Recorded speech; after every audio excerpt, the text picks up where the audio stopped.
রাসূল সাল্লাল্লাহু আলাইহি সাল্লামের যুগের যে ইসলামটি ছিল সেই ইসলামটা বর্তমান সময়ে আজকে কিন্তু নাই, খুব কম। আর কেউ যদি বলে রাসূলুল্লাহ সাল্লাল্লাহু আলাইহি ওয়াসাল্লামের যুগে ইসলাম ছিল, যে ইসলাম ছিল এখনো সেই ইসলাম আছে, সে হলো মিথ্যাবাদী। আউযু বিল্লাহি মিনাশ শাইতানির রাজীম। বিসমিল্লাহির রাহমানির রাহিম। الذي أرسله بالحق بشيرا ونذيرا وداعيا إلى الله بإذنه وسراجا منيرا أما بعد فأعوذ بالله من الشيطان الرجيم. بسم الله الرحمن الرحيم. وقل جاء الحق وزهق الباطل إن الباطل كان زهوقا. بسم الله الرحمن الرحيم. وتواصوا بالحق وتواصوا بالصبر. عن أبي هريرة رضي الله عنه قال قال رسول الله صلى الله عليه وسلم تركت فيكم أمرين لن تضلوا ما تمسكتم بهما كتاب الله وسنة النبي صلى الله عليه وسلم. الحمد لله. উপস্থিত আজকের এই দিনে বৈঠকে সম্মানিত সভাপতি সাহেব এবং উপস্থিত রয়েছেন অত্র এলাকার প্রাণপ্রিয় দিনী ভাই ও মুরব্বীগণ এবং পর্দার অন্তরালে অবস্থানরত সম্মানিতা দিনদার পরেশগার অবলম্বন মা ও বোনেরা, সর্বপ্রথমে সে মহান আল্লাহ সুবহানাহু ওয়া তাআলার দরবারে শত কোটি শুকরিয়া জানাই, যে মহান মালিকের অশেষ মেহেরবানিতে, যে মহান রবের অশেষ রহমতের বরকতে আমরা আজকে হাসপাতালের দিকে এখন তাকালে বুঝতে পারবো হাসপাতালের বেডের এমন জর্জরিত জানা জানিয়ে ব্যস্ত কত মানুষ এখন এই দুনিয়া থেকে চলে যাচ্ছে। তাদের পরিবারের অবস্থা একটু লক্ষ্য করে দেখার চেষ্টা করুন।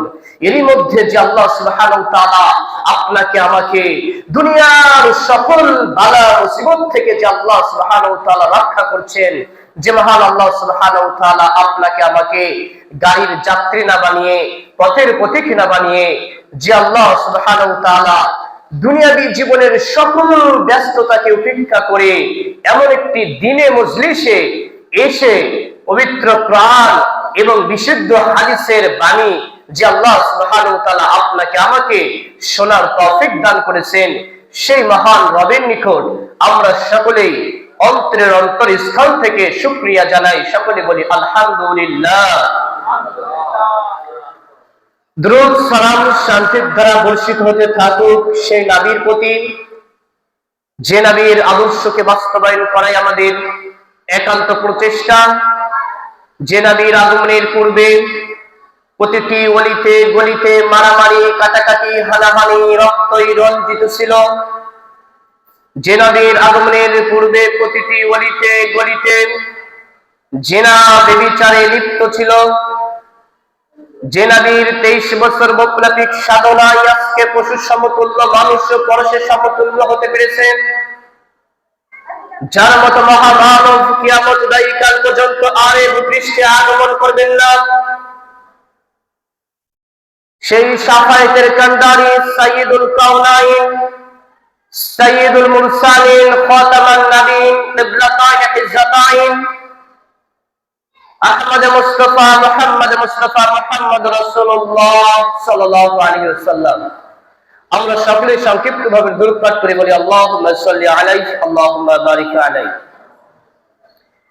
প্রিয় উপস্থিতি, আজকের এই দিনী বৈঠকে আজকের আলোচনার বিষয় আমাদের দেওয়া হয়েছে হক গ্রহণ, হক প্রচার ও হক গ্রহণের প্রতিবন্ধকতা এবং এটার প্রতিকারগুলো কি? উত্তর বিষয়ের উপরে পবিত্র কোরআন এবং সহিহ আলোকে আমার অতীব সামান্য ক্ষুদ্র বিদ্যায় এক জনকল্যাণমূলক আলোচনা করার চেষ্টা করবো ইনশাআল্লাহ। তৌফিক বিল্লাহ। বক্তব্যের পূর্বে আপনাদের কাছে আমি ক্ষমা চেয়ে নিচ্ছি, যেহেতু আমি শারীরিকভাবে একটু অসুস্থ, এই কারণে আপনাদের কাছ থেকে ক্ষমা চেয়ে নিচ্ছি। আল্লাহ সুবহানাহু ওয়া তাআলার কাছে দোয়া করি যেন কিছু ইলম আপনাদের মাঝে বিতরণ করতে পারি, আমিন। প্রিয় উপস্থিতি, আলোচনাগুলো যতটুকু সময় আলোচনা করব অবশ্যই আমার চোখে চোখ রেখে আলোচনা শ্রবণ করার চেষ্টা করবেন, কারণ আমাদের সমাজের মধ্যে গতানুগতিক ভাবে যেভাবে আমাদের এই সমাজের মাঝে যে মাহফিল গুলো হচ্ছে শুধুমাত্র আওয়াজ হয়, কিন্তু প্রকৃত যে ওয়াজ, এই ওয়াজটা কিন্তু আমাদের মাঝে হয় না। মানে এমন ভাবে ইনিয়ে বিনিয়ে ভাঙিয়ে বানিয়ে কিসসার কাহিনী দিয়ে মানুষের সামনে আসে, শ্রোতারাও এভাবে শুনে যায় আর এভাবে বাড়ি চলে যায়, অথচ কিছু নিয়ে যেতে পারে না। এমনটাকে করবেন না। এজন্য আসবেন মাথার মধ্যে একেবারে তীক্ষ্ণ ব্রেন দিয়ে ভাববেন যে আজকের এই বৈঠক থেকে, আজকের এই দিনী অনুষ্ঠান থেকে কিছু নিয়ে যাব। যদি পারেন লিখে নেওয়ার চেষ্টা করবেন, কারণ বর্তমান সময় এইভাবে আলোচনার কারণে আমাদের সমাজ পরিবর্তন হয় না। আপনি দেখলে বুঝতে পারবেন, আরব আমিরাতের বিশেষ করে সৌদি আরবের সৌদিতে দেখবেন যে সকল দাওয়াত সেন্টার গুলো রয়েছে, ঠিক এইভাবে একটা মসজিদে আপনার অনুষ্ঠানগুলো হয়, দিনী আলোচনা হয়, ওদেরকে সুন্দরভাবে আজকে ধরো তাহিদের উপর আলোচনা হবে, ওই তাহিদ সম্পর্কে একটা নোট দিয়ে দিবে, ওই নোটের উপরে আলোচনা করবে, আবার ওইটা পরীক্ষা নিবে। এইভাবে সমাজ পরিবর্তন হয়। ঠিক আছে, এভাবে মানুষ বাড়িতে চলে যায়, এভাবে সমাজ চলতেছে, না জানতেছে শ্রোতারা কিছু, আর বক্তারা তো সবচেয়ে বড় শয়তান। এরা হচ্ছে তাদের দাওয়াত পাওয়ার কারণে তাদের কষ্ট হবে বিধায় তারা আর এভাবে দ্বীন ইসলাম প্রচার করে না। তারা আসে সুন্দরভাবে মানুষের সামনে সুরতাল দিয়ে মানুষের সামনে ওয়াজ করে, এমনি ওয়াজ করে না, আওয়াজ দিয়ে চলে যায়। এটা হচ্ছে আমাদের বর্তমান অবস্থা। এভাবে কোনোদিন জাতি পরিবর্তন হবে না। এজন্য আমরা আসবো এবং ভাববো আমরা একটা ক্লাস করতেছি, এখান থেকে আমরা কিছু জানবো, এবং যারা আসি নাই, যারা জানে না, তাদেরকে আমরা জানানোর চেষ্টা করবো ইনশাআল্লাহ। প্রিয় উপস্থিতি, আজকে খণ্ড বিখণ্ড মুসলিম জাতি আছে একটি ক্লান্তিকাল সময় অতিক্রম করছে। নব্য জাহিলিয়াতের হিংস্র আক্রমণের সেই শাশ্বত উন্নত সুসংহত মুসলিম জাতি আর ধ্বংসের অটল গহ্বরে আজকে নিমজ্জিত। এটার সবচেয়ে মৌলিক যে দুইটা কারণ, সেটা হলো মাযহাবী গোলামি এবং ফেরকাবন্দি। এই দুইটার কারণে এই মুসলিম সমাজ আজকে ধ্বংসের অতল গহ্বরে নিমজ্জিত। আর এটা থেকে পরিত্রাণের একটি মাত্র উপায়, সেটা হলো হকের উপরে অবিচল থাকা। প্রকৃত হকটা কি সেটা জানার চেষ্টা করা। যদি হকই যদি না জানি, তাহলে আপনি আমি হকের উপর থাকবো কিভাবে? কিভাবে আপনি আমি ধ্বংসের পথ থেকে আপনি আমি বেঁচে থাকবো? প্রিয় উপস্থিতি, এজন্য ধ্বংসের অতল গহ্বর থেকে বেঁচে থাকার মূল যে উত্তরের উপায়, সেটা হচ্ছে আপনার আমার হকের উপরে অটুট থাকতে হবে, এবং আপনার আমার কোরআন এবং বিশুদ্ধ সুন্নাহর প্রতি আপনাকে আমাকে মনোনিবেশ হতে হবে, চলে আসতে হবে। অন্যথায় আপনার আমার পরিত্রাণের কিন্তু কোনো উপায় নাই। প্রিয় উপস্থিতি, এজন্য আপনাকে আমাকে সর্বপ্রথমে চিনতে হবে হক কোনটি, বাতিল কোনটি। আপনাকে আমাকে সর্বপ্রথমে এটা আগে চিনতে হবে, চেনার পরে আপনাকে আমাকে সেটা মান্য করতে হবে।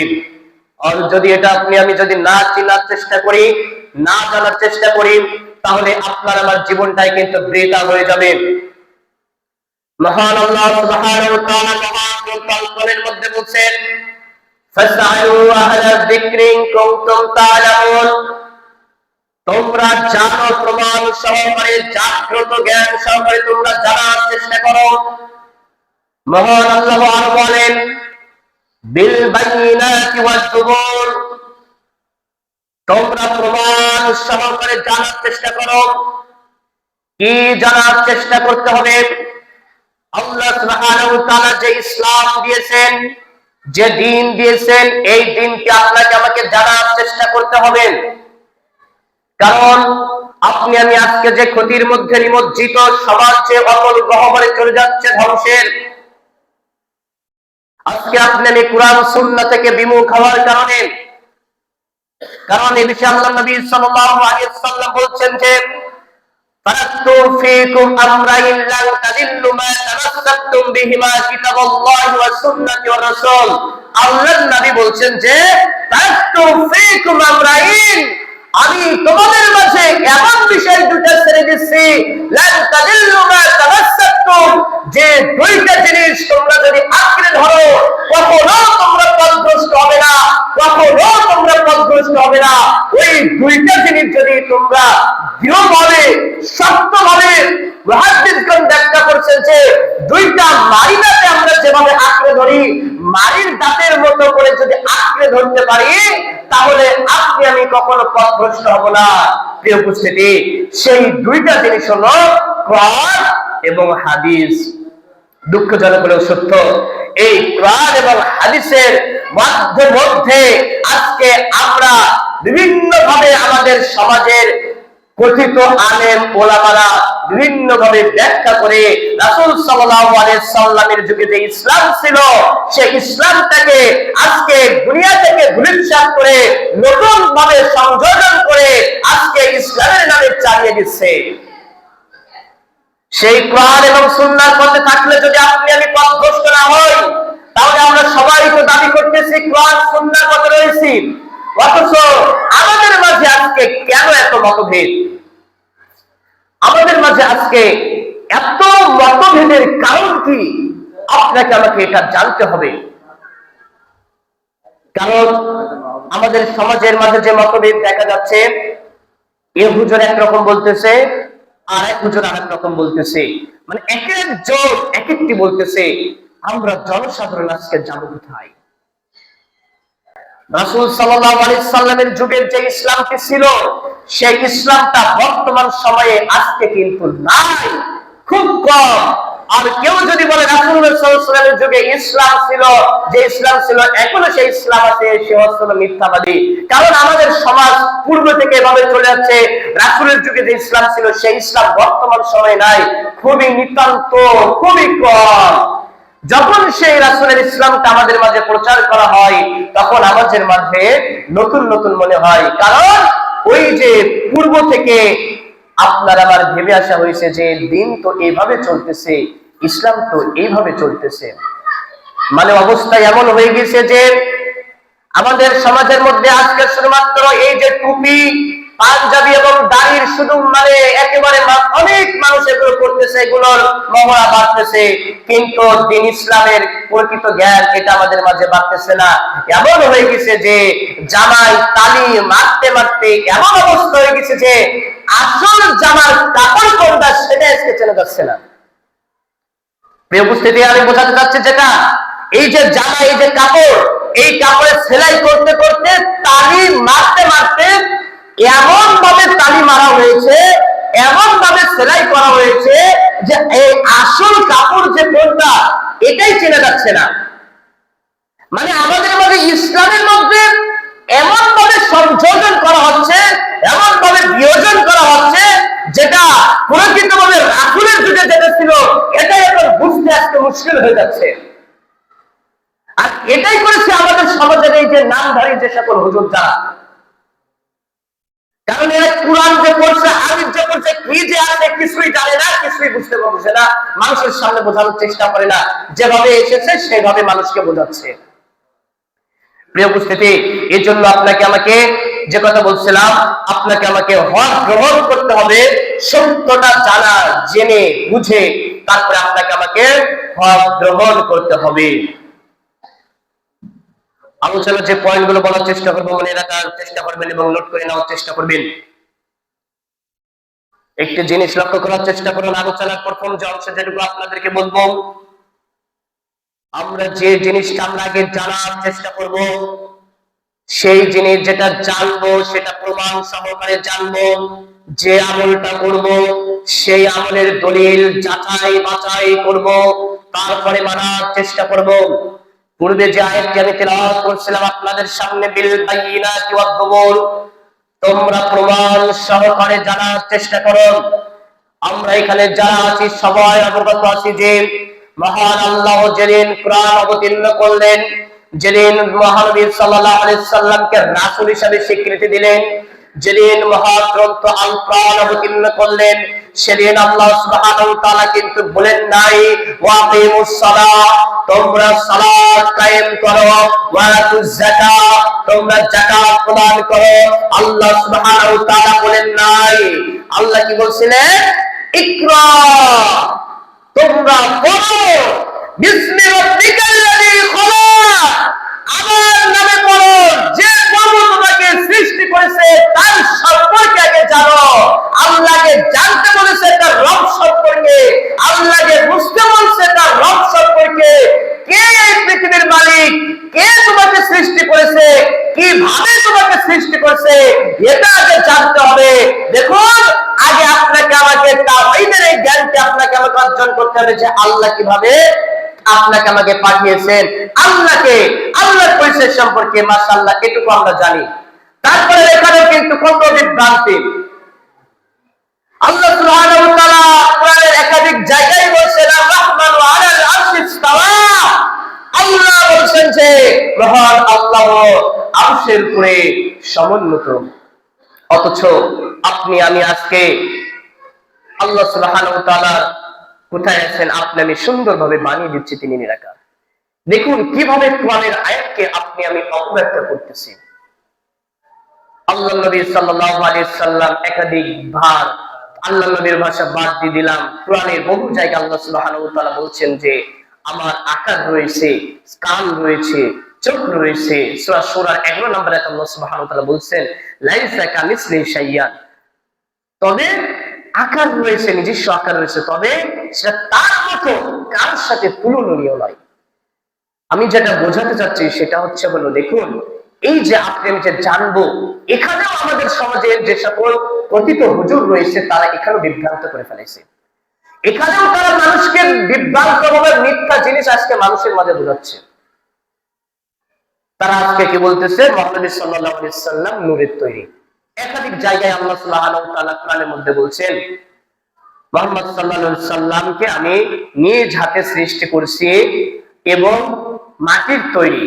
একাধিক জায়গায় আল্লাহ সুবহানাহু ওয়া তাআলা সূরাতুল কাহফের মধ্যে পরিষ্কারভাবে বলে দিচ্ছেন, অথচ আপনি আমি বলতেছি তিনি নূরের তৈরি। এইভাবে আজকে আপনি আমি পুরো ইসলাম যেটি আছে সেটাকে আল্লাহ রাসূলকে জানার জন্য প্রথমে সেটাকে বিকৃতি করেছি। এরপরে আপনার আমার জন্য যেটা একান্ত পালনীয় সেটা হচ্ছে হলো আপনার আমার আমল, যেখানে পুরোটাই নষ্ট করে ফেলেছে। যে প্রকৃত যে সত্য, সেই সত্যটা আপনি আমি আজকে নিচ্ছিন্ন করে দিয়েছি। এজন্য আপনাকে আমাকে যেটা করতে হবে, আলোচনার প্রথম যে মেসেজ সেটি হচ্ছে হক গ্রহণ করতে হবে, জেনে বুঝে প্রমাণ সহকারে। কারণ আপনি আমি যখন একটি জমি ক্রয় করি, ওই জমির আপনি আমি দলিল কি বেছে নেই না ভাই? আপনি আমি জমি ক্রয় করার সময় কিন্তু আপনার আমার কোন সময় বিএসআরএস রেকর্ড করা আপনি আমি কিন্তু ভালোভাবে দেখি নাই। আপনার খতিয়ান না জমির খতিয়ান নাম্বার কত, মৌজা নাম্বার কত, সুন্দরভাবে কিন্তু দেখে নেই। মনে রাখার চেষ্টা করবেন, আপনার আমার এই বাড়ির যে জমি ক্রয় করার সময় এগুলো দেখে নিচ্ছি, এই জমিতে কয় বছর থাকবো, 60 বছর না 80 বছর? তাহলে দেখুন 60 বছর 80 বছর জমিতে থাকার জন্য আপনি আমি কত যাচাই বাছাই করতেছি বলেন, অথচ আপনার আমার এই 60 বছর আমলের উপর নির্ভর করবে অনন্তকাল, যেটার কোনো সীমা নাই। তাহলে আপনি আমি সেইখানে থাকার জন্য দুনিয়াতে আমল করতে হবে। তাহলে সেই আমল যেটা করতেছি, তাহলে সেই আমলের কোনো দলিল আছে কিনা এটা দেখতে হবে না? তাহলে আপনার যে হুজুর রয়েছে, আজকে হুজুরের কাছে জিজ্ঞাসা করবেন, হুজুর এই যে আপনি ফরজ সালাতের পরে যে মুনাজাত করেছেন, এটার দলিল কোথায়? হুজুরের কাছে আপনি জিজ্ঞাসা করবেন, হুজুর আপনি আমাকে দেখান। আল্লাহ তো বলেছেন সূরা নাহলের মধ্যে, তোমরা প্রমাণ সহকারে জানো। তাহলে আমি যে দলবদ্ধভাবে মুনাজাত করতেছি ফরজ সালাতের পরে, এটার দলিল কোথায়? 15 তারিখ আপনি এই শাবান মাসের যে 15 তারিখ শবে বরাত পালন করালেন, হুজুর এটার দলিল কোথায়? হুজুরের কাছে একটু জিজ্ঞাসা করবেন, অন্ধ মুকাল্লিমের মতো হবেন না। আল্লাহকে বলছে আগে পড়ো। কোরআন কি শুধু মুহাম্মদ সাল্লাল্লাহু আলাইহি ওয়াসাল্লামের উপর মানে শুধু সেই জামানায় কি নাযিল হয়েছে? সেই জামানায় কিন্তু নাযিল হয় নাই। গোটা কিয়ামতের আগ পর্যন্ত যত মানুষ আসবে সবার উপরে এই কোরআনকে কিন্তু আপনার আমার জীবনের বিধান, জীবন পরিচালনার বিধান ওই কোরআনে প্রথম বলা হচ্ছে। কি বলা হচ্ছে? বলা হচ্ছে পড়ো। তাহলে আপনার আমার হুজুর একটা বলে দিচ্ছে, আপনি আমি মানতেছি না, ওই হুজুরের কাছে জিজ্ঞাসা করবেন, হুজুর শাবান মাসের 15 তারিখে যে আপনি আমাদেরকে বুঝালেন, যে কি বুঝালেন? এই শাবান মাসের 15 তারিখে রাসূল সাল্লাল্লাহু আলাইহি সাল্লামের দাঁত ভেঙে গিয়েছিল উহুদের যুদ্ধে, এই জন্য তো আমরা তোমাদেরকে হালুয়া রুটি খেতে বলেছি। ওই হুজুরের কাছে শুনবেন, হুজুর ওই উহুদ যুদ্ধ কয় তারিখে সংঘটিত হয়েছিল? শুনে দেখবেন। মানে আমাদের সাতক্ষীরার পাশে একটা গ্রাম্য প্রবাদ রয়েছে যে দাদার কবর কোথায় আর দাদি কাঁদে কোথায়। উহুদ যুদ্ধ আপনার সংঘটিত হয়েছে আপনার শাওয়াল মাসে, তার মানে শাবান মাসের আরো 2 মাস পরে উহুদ যুদ্ধ সংঘটিত হয়েছে। ইতিহাস কেউ বিকৃতি করতে পারবে না, গুগলে সার্চ দিলে আপনি পেয়ে যাবেন।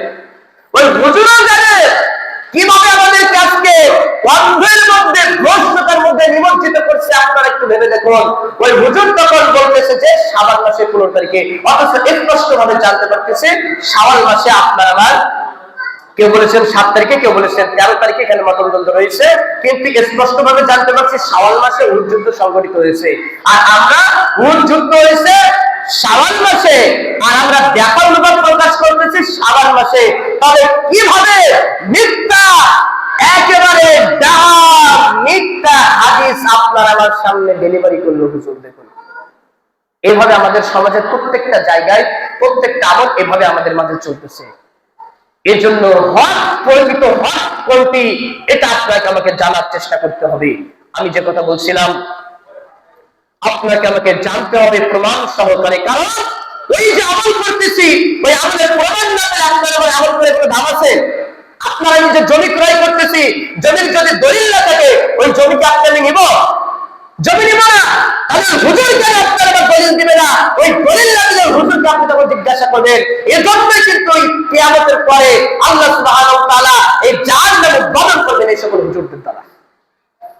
প্রিয় উপস্থিতি, যে কথা বলছিলাম, আপনাকে আমাকে হক, আপনাকে আমাকে জানতে হলে, গ্রহণ করতে হলে সর্বপ্রথম দলিল অনুযায়ী করতে হবে, যাচাই বাছাই করতে হবে।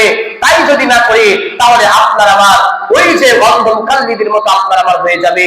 প্রিয় উপস্থিতি, এই জন্য সর্বপ্রথম যে কথাটা মাথায় রাখবেন, আপনি আমি যে আমল করব সে আমলের দলিলটাকে দেখব। বুঝতে পারছেন ভাই? আমার কথাগুলো একটু মনে রাখার চেষ্টা করবেন। আচ্ছা, আমরা যে আমলগুলো করতেছি এগুলো কি জান্নাতে যাওয়ার জন্য নাকি জাহান্নামে যাওয়ার জন্য? জান্নাতে। যে ভাইরা আমল করতেছে ওরা অন্য ভাবে, তারা কি, তারা জান্নাতে যাওয়ার জন্য। তাহলে আমরা কেউ জাহান্নামে যাওয়ার জন্য আমরা আমল করতেছি না। তাহলে আমাদের ভাই এত দ্বন্দ্ব কিসের? তাহলে আমরা একটু চোখটা খুলে, একটু বিবেকটা খুলে, মস্তিষ্কটা খুলে অন্তর দিয়ে কি ভাবতে পারি না, আমি যে আমলটা করতেছি আমি একটু অন্ধ অনুসরণ না করে আমি একটু কোরআনটা খুলে দেখি, একটু রাসূল সাল্লাল্লাহু আলাইহি ওয়াসাল্লাম কি বলেছে, একটু হাদিসটা খুলে দেখি, একটু হকটা জানার চেষ্টা করি, কোনটা সত্য কোনটা মিথ্যা একটুখানি জানার চেষ্টা করি। আপনি আমি যদি মানে ভাবতেছি আমি তো আর শিক্ষিত মানুষ না, আমি তো আরবি পড়তে পারি না, আমার দ্বারা এগুলো হবে না। আর হুজুররাও বলে যে এই তোমরা কোরআনের অর্থ বুঝবা না, হাদিসের অর্থ বুঝবা না, এটা বুঝতে গেলে তোমাদের 52 প্রকারের ইলম লাগবে। মানে ওই যে হিন্দুদের মতন অবস্থা। ওই যে ব্রাহ্মণরা কি বলে, এই যে মহাভারত এগুলো সবাই পড়তে পারবে না, শুনতে পারবে না, এটা জানতে গেলে এই জ্ঞান লাগবে, এই তন্ত্র এই মন্ত্র জানা লাগবে, এটা সবাই শুনতে পারবে না। ওই হুজুরও আপনার আবার সেভাবে রেখেছে, এই কোরআনের অর্থ সবাই বুঝবে না, এই হাদিসের অনুবাদ তোমাদের পড়া যাবে না, এটা করতে গেলে এই জ্ঞান জানা লাগবে। প্রিয় উপস্থিতি, মনে রাখার চেষ্টা করবেন। এই যেভাবে হিন্দুরা, তারা ব্রাহ্মণরা হিন্দুরা তাদেরকে যেভাবে গ্রাস করে রেখেছে, ঠিক আপনার আমার হুজুররা কিন্তু এভাবে রাখছে।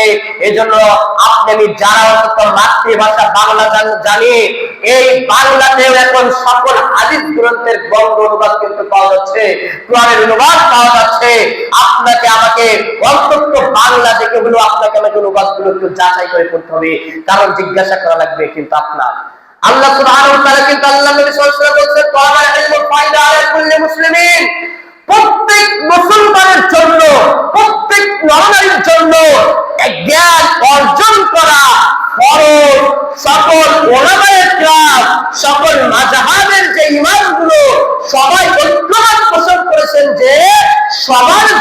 জ্ঞান অর্জন করা ফরজ, কেউ দ্বিমত দিচ্ছেন? আপনারা বলতে পারবেন? তাহলে তাই যদি হয়, তাহলে আপনি আমি দুনিয়ার সকল জ্ঞান অর্জন করতেছি, যদি কেনার সময় তো দলিলটা যাচাই করতেছি, অথচ আমল করার সময় একটু দলিল যাচাই করা লাগবে না? আপনি দুনিয়ার সব জ্ঞান অর্জন করতেছে, আরবি ভাষাটা অন্তত বুঝতে না পারলেও পড়ার মতন জ্ঞানটাকে অর্জন করা লাগবে না? উপস্থিতি, এজন্য জ্ঞান আপনাকে অর্জন করতে হবে, কোনটা হক কোনটা বাতিল এটুকু আপনার যাচাই বাছাই অবশ্যই করতে হবে। তাই যদি না করতে পারে, যতই আপনি দোহাবেন না কেন, আমি তো করতে পারি না, আমি তো আলেম না, কেমন দিন আল্লাহ কিন্তু আপনার কথা শুনবে না। কারণ আল্লাহ আপনাকে আগে বলেছেন তুমি পড়ো, তোমার সৃষ্টিকর্তা সম্পর্কে আগে তুমি জানো, কিভাবে তোমাকে পৃথিবীতে পাঠানো হয়েছে তুমি এগুলো জানো, আমল করার সময় তুমি যাচাই বাছাই করে আমল করো। আর আপনি আমি তো হুজুরের দোহাই দিচ্ছি যে আমার হুজুর বলেছে অমুক, আমার হুজুর বলেছে তমুক, আপনার ওই কবরে কিন্তু আপনার হুজুর যাবে না। যাবে নাকি ভাই? আপনি আমি যাদের দোহাই দিচ্ছি তারা কি আমাদেরকে কবরে যাবে? কেউ কিন্তু কবরে যাবে না। এজন্য আপনাকে আমাকে প্রথম যেটা চেষ্টা করতে হবে, সব আমল করার পূর্বে আপনাকে আমাকে যাচাই করতে হবে এই আমলের দলিল কোথায়, এই আমলটা কোথা থেকে এলো, এই আমলকে আদৌ রাসূল সাল্লাল্লাহু আলাইহি সাল্লাম করেছে কিনা এটা যাচাই করবেন। যে কথা আমি পূর্বেই বলেছিলাম, হুজুর আসলে শুনবেন, হুজুর ওই যে মোনাজাত করেছো এটার দলিলটা কোথায়, এই যে মিলাদ হচ্ছে এটার দলিলটা কোথায়? আজকে তাদের সাথে আমাদের কোনো প্রকার দ্বন্দ্ব নাই, আজকে তারা ধর্মের নামে শুধু জালিয়াতি করতেছে, আর মানুষের সামনে আজকে বলতেছি তাদের শোনানো যাবে না, তাদের বলতে এগুলো কিছু নাই। তাদেরকে যখন বলা হচ্ছে মিলাদ রাসূল করেননি, কিয়াম রাসূল করেননি, তখন ঝামেলা চলে আসছে। আর এগুলো শুধুমাত্র স্বার্থের কারণে। যখন আপনি হকটা বলতে যাচ্ছেন, যখন সত্যটা আপনি যখন প্রচার করতেছেন, তখন তাদের গায়ে জ্বালা উঠতেছে। কারণ ওই যে হুজুর যদি বলে, হুজুরকে যদি বলে হুজুর এভাবে তো মোনাজাত করা যাবে না, হুজুর তার কান্নাকাটি করে মানুষের জন্য দোয়া করতে পারছে না, পকেটে হাদিয়া আসতেছে না, হুজুর তার কিছু বলছে না। হুজুর তো মাশাআল্লাহ যখন প্রতিদিন যখন হলো 2-5টা করে, একটা করে সপ্তাহে 2-5টা করে আপনার মিলাদ পাচ্ছে, মিলাদ পড়াচ্ছে, হুজুর পকেটে কিছু হাদিয়া পাচ্ছে, চলে আসতেছে। হুজুর তো বলবে না এই কথাগুলো। হুজুর তো যখন মানুষ মারা যাচ্ছে তখন বাচ্চাদেরকে নিয়ে চলে যাচ্ছে কোরআন খতম করতে, যে এই যে তোমার বাবা এখন মারা গিয়েছে, মৃত্যুর সময় মানুষ সব থেকে ইমোশনাল থাকে, তখন বলতেছে যে আজকে 3 খতম 7 খতম আজকে কোরআন দিলে তোমার বাবার সব পাপ মোচন হয়ে যাবে। তাহলে কি করতে হবে? আমার এই কটা ছাত্র রয়েছে, আমার এলাকার বা এই মানুষগুলো রয়েছে, আমরা এখন কোরআন খতম দিয়ে আসবো। মানে এইভাবে যখন যাচ্ছে কি হচ্ছে, তখন হুজুর তখন হাদিয়া পাচ্ছে, হুজুর এগুলো বলে না। কিন্তু এগুলো কোরআনের কোথাও নাই, হাদিসের কোথাও নাই যে মানুষ মারা যাওয়ার পরে মিলাদ দিতে হবে, মানুষ মারা যাওয়ার পরে কোরআন খতম করতে হবে। কোরআনে কোথাও নাই, হাদিসে কোথাও নাই। করতেছে কারা? হুজুরেরা না? তাহলে হুজুরদের উপায় কি হবে? কিভাবে আজকে আমাদেরকে বাধ্যভাবে মুকাল্লিদ বানাচ্ছে আজকে এই হুজুররা? কিন্তু আপনাকে আমাকে সচেতন হতে হবে, আপনাকে আমাকে জানতে হবে। আপনি আমি ছোট বাচ্চার মতো, অবুঝের মতো, ওই যেমন ছোট বাচ্চা যখন বাবা মার প্রতি যেভাবে নির্ভরশীল হয়, আপনি এভাবে হুজুরের প্রতি নির্ভরশীল হওয়ার চেষ্টা করেন না। আপনাকে জানতে হবে। সম্মানিত উপস্থিতিন, এজন্য আপনাকে আমাকে অবশ্যই আগে জানতে হবে, দলিলটি যাচাই বাছাই করতে হবে। বাজারে যখন যাচ্ছি, আপনি আমি মাছ কেনার সময় দেখতেছি এটা কোন মাছ, কোন পানির মাছ, কোন নদীর মাছ, দেখি না ভাই? আপনি আমি যখন বেগুন ক্রয় করি, বেগুনে পোকা থাকলে কি বেগুন নিয়ে আসি না? তাহলে যে হাদিসের মধ্যে কোনো সনদ পাচ্ছি না, সে হাদিস কেন আমি পালন করতেছি? যে হাদিসের কোনো সহি পাচ্ছি না, যে হাদিস একেবারে মানুষ বানাইছে, তাহলে সেগুলো আমি কিভাবে আমল করতেছি? তার মানে দুনিয়াটাই আপনার আমার কাছে সব, পরকালের যে আমল এটা আপনার আমার কাছে কিছু না। আর মরার পরে কিন্তু আপনার আমার যাবে কিন্তু সেটা। প্রিয় উপস্থিতি, এজন্য আপনাকে আমাকে দলিল যাচাই বাছাই করার চেষ্টা করতে হবে। এরপরে জানার চেষ্টা করবো আমরা আলোচনা 2 নম্বর যে পয়েন্ট, সেটি হচ্ছে হলো হক গ্রহণের 2য় নম্বর যে পয়েন্ট, সেটি হচ্ছে হলো এবারে হক গ্রহণটা কোথা থেকে গ্রহণ করব।